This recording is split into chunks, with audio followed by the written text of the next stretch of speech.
IAS अधिकारी तुकाराम मुंडे हे नेहमीच कोणत्या ना कोणत्या तरी कारणाने चर्चेत असतात. आतापर्यंत तुकाराम मुंडे यांची 21 वर्षांमध्ये तब्बल 25 वेळा बदली झाली आहे.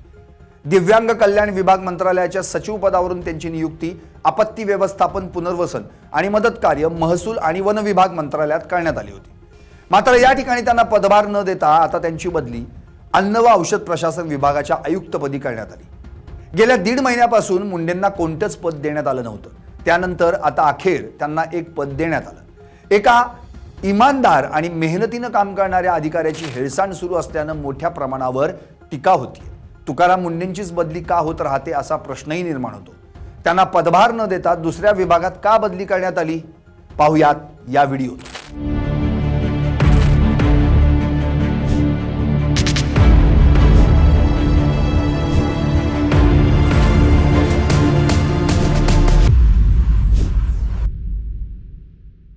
नमस्कार, मी संदीप आणि तुम्ही पाहताय LS मराठी.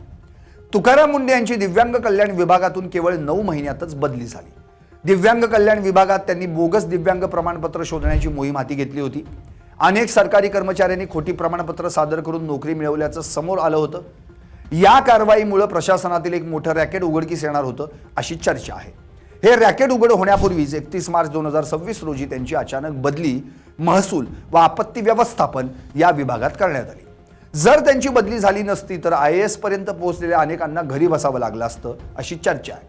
मात्र आपत्ती व्यवस्थापन, पुनर्वसन आणि मदत कार्य, महसूल व वन विभाग मंत्रालयाच्या सचिवपदी त्यांची बदली होताच त्यांची नियुक्ती थांबवण्यात आली. मंत्रालयातील सूत्रांच्या माहितीनुसार या विभागाचं नेतृत्व करणाऱ्या एका बड्या मंत्र्यांची मुंडे यांना आपल्या विभागात घेण्याची अजिबात इच्छा नव्हती. त्यामुळे राजकीय दबावापोटी या बदलीचा आदेश रद्द करण्यात आला आणि हा विभाग पुन्हा जुन्याच अधिकाऱ्यांकडे सोपवण्यात आला. या निर्णयामुळे 1.5 महिन्यांपासून मुंडेंना कोणतंच पद देण्यात आलं नव्हतं. पसंतीचे अधिकारी 2-2 खात्यांचा कारभार सांभाळत असताना 20 वर्षांचा अनुभव असलेला अधिकारी मात्र घरी बसून होता.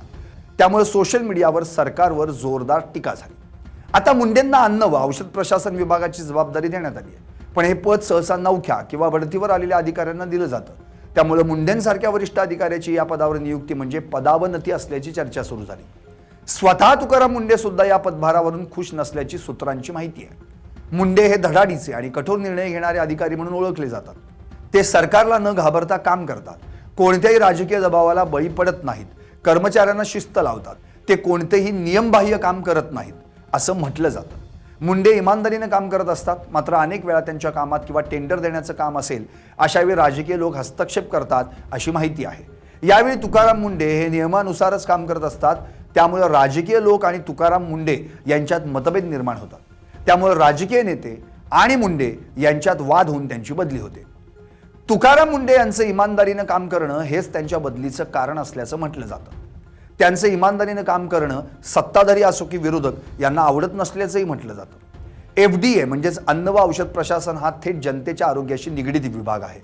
राज्यात सध्या बोगस औषध पुरवठा, खाद्यपदार्थांमधील जीवघेणी भेसळ आणि औषध कंपन्यांची मनमानी हे मोठे प्रश्न आहेत. या विभागातही मोठी लॉबिंग आणि भ्रष्टाचार चालतो असा आक्षेप नेहमी घेतला जातो. आता तुकाराम मुंडे या माफियांचं कंबरडं कशा प्रकारे मोडतात आणि त्यांना स्वतंत्रपणे काम करू दिलं जातं का याकडे सर्वांचंच लक्ष लागून राहिलंय. तुकाराम मुंडे यांच्या रूपाने FDAला एक कडक शिस्तीचा सिंघम मिळाला असला तरी मूळ प्रश्न तोच उरतो. प्रामाणिक अधिकारी सिस्टीम बदलणार की सिस्टीम पुन्हा एकदा त्यांची 26वी बदली करून त्यांनाच बदलणार, या उत्तराकडे आता संपूर्ण महाराष्ट्राचे डोळे लागलेत.